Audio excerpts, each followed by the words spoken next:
सङ्काशं काश्यपेयं महाद्युतिं तमोरि सर्वपापघ्नं प्रणतोऽस्मि दिवाकरम्।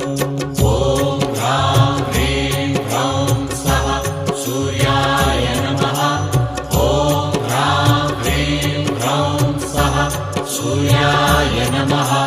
जपाकुसुमसङ्काशं काश्यपेयं महाद्युतिं तमोरि सर्वपापघ्नं प्रणतोऽस्मि दिवाकरम्। ॐ ह्रां